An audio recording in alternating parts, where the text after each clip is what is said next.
Assalamualaikum warahmatullahi wabarakatuh. Welcome back to my channel Dimas Baktiar. Oke, pada kesempatan kali ini di siang ini di tanggal 28 Februari 2026, bulan penuh kegiatan, saya akan menjelaskan, mempresentasikan mengenai kejahatan cyber atau cybercrime. Perlu disadari juga, perlu diingat juga bahwa pentingnya keamanan cyber di era sekarang ini tidak dapat disangkal. Masih dianggap sepele sih, tapi dampaknya itu nyata. Banyak terjadi kejahatan cyber, tapi kebanyakan dari kita masih kurang menyadarinya. Oke, sebagai pembuka kalimat tersebut, saya akan lanjut ke pengertian kejahatan cyber. Kejahatan cyber adalah segala bentuk perbuatan melawan hukum yang dilakukan dengan memanfaatkan teknologi komputer, jaringan internet, atau sistem elektronik sebagai sarana kejahatan. Demikian, kejahatan cyber dapat dipahami sebagai fenomena kejahatan multidimensional yang menuntut pendekatan penanggulangan secara komprehensif yang tidak bisa melalui penegakan hukum, tapi juga penguatan keamanan teknologi, peningkatan literasi digital, menanam etika dan tanggung jawab dalam penggunaan teknologi informasi. Adapun dari karakteristik kejahatan cyber, kejahatan cyber memiliki ciri khas berbeda dengan kejahatan yang lain. Antara lain, yang pertama, dilakukan melalui jaringan internet atau sistem elektronik. Yang kedua, bersifat lintas wilayah dan lintas negara. Jadi kejahatan cyber ini bisa dilakukan daring atau dengan jarak jauh tanpa kita bisa mengenal langsung siapa pelakunya atau siapa pelaku di sekitaran kita. Yang ketiga, pelaku dapat menyembunyikan identitas. Yang keempat, dampaknya dapat terjadi sangat cepat, luas. Yang kelima, sulit dilacak dengan metode hukum konvensional karena memang untuk menangkap pelaku kejahatan cyber ini cukup sulit, butuh keahlian tersendiri. Kemudian saya akan menjelaskan faktor-faktor penyebab terjadinya kejahatan cyber. Faktor-faktor penyebab kejahatan cyber antara lain, yang pertama, jelas karena kemajuan teknologi yang tidak diimbangi dengan literasi digital membuat kejahatan cyber ini di era sekarang ini semakin marak. Yang kedua, lemahnya sistem keamanan informasi. Yang ketiga, rendahnya kesadaran hukum masyarakat. Yang keempat, motif ekonomi, dendam, dan kesenangan pribadi. Yang kelima, kurangnya pengawasan di ruang digital. Kemudian, jenis-jenis kejahatan cyber. Perlu dipahami juga bahwa di sini terdapat jenis-jenis dari kejahatan cyber ini. Yang pertama, jelas hacking. Hacking ini sangat marak ya. Jadi, hacking ini merupakan akses ilegal ke sistem komputer atau akun milik orang lain. Yang kedua, phishing. Phishing adalah upaya penipuan dengan menyamar sebagai pihak terpercaya pada komputer untuk mencuri data pribadi. Yang ketiga, cyberbullying. Cyberbullying adalah tindakan perundungan, penghinaan, atau ancaman melalui media digital. Yang kelima, ada penyebaran virus, spyware, atau ransomware yang merusak sistem dan mencuri data. Tujuannya, penyebaran ini adalah untuk mencuri data, kebanyakan mencuri data. Yang kelima, penipuan online. Penipuan online ini sangat marak ya. Jadi di era sekarang ini yang dimana terdapat di sekeliling kita yang mungkin banyak pengguna media sosial, marketplace ini sangat tertipu dengan harga-harga murah. Jadi sangat gampang sekali terkena penipuan online ini. Contoh atau kasus nyatanya yaitu seperti penjualan fiktif. Jadi penjualan fiktif ini adalah misal kita mau beli barang kayak baju gitu, tapi ternyata yang jual tidak jelas dia siapa, tokonya di mana. Nah itu. Yang keenam, ada pencurian data atau data aktif.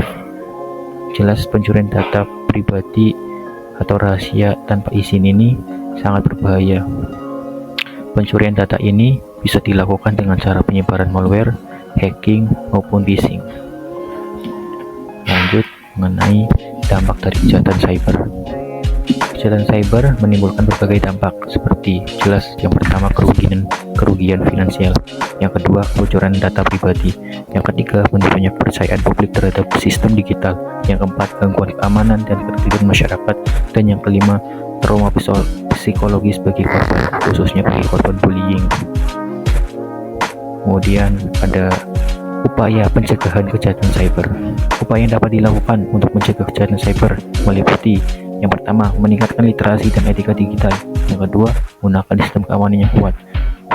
Misal password yang sulit untuk ditebak dan autentifikasi 2 faktor atau ganda untuk mengamankan perangkat kita supaya tidak ada orang yang mau menghack atau memphishing sistem maupun akun kita.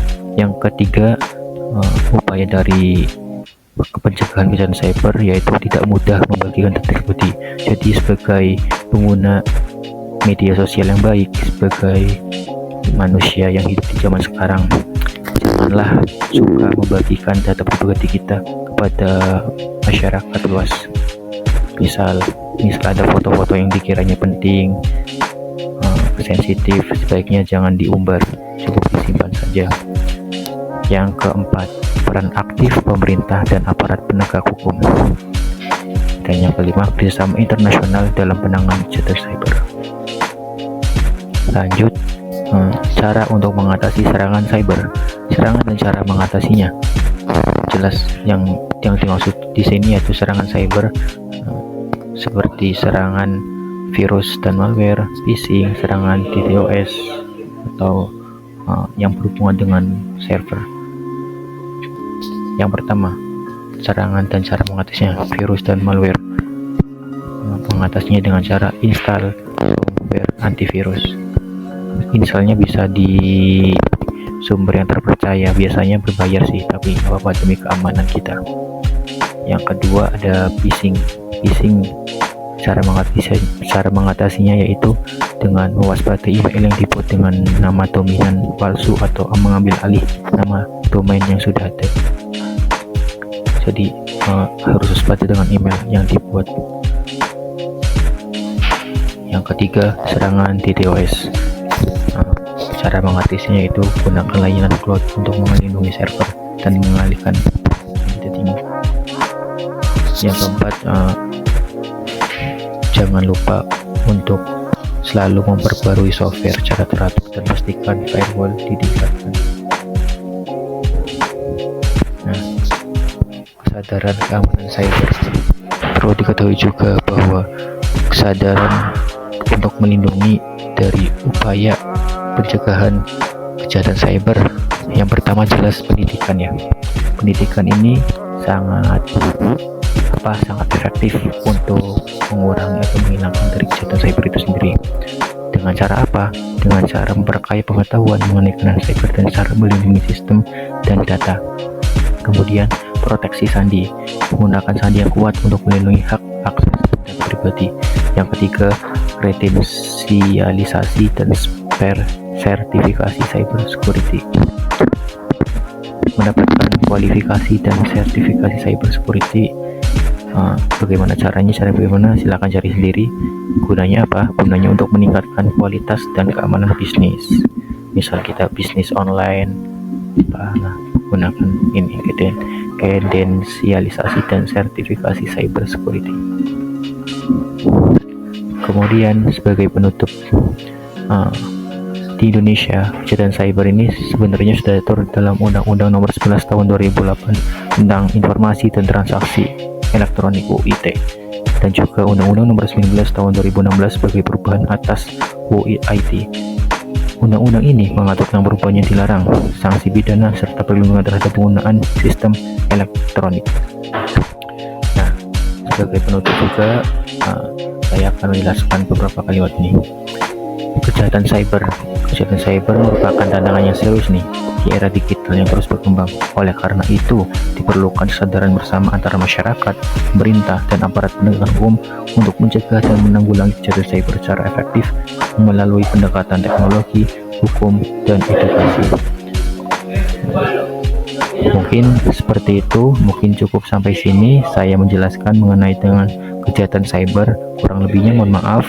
Selamat siang, saya akhiri. Wassalamualaikum warahmatullahi wabarakatuh.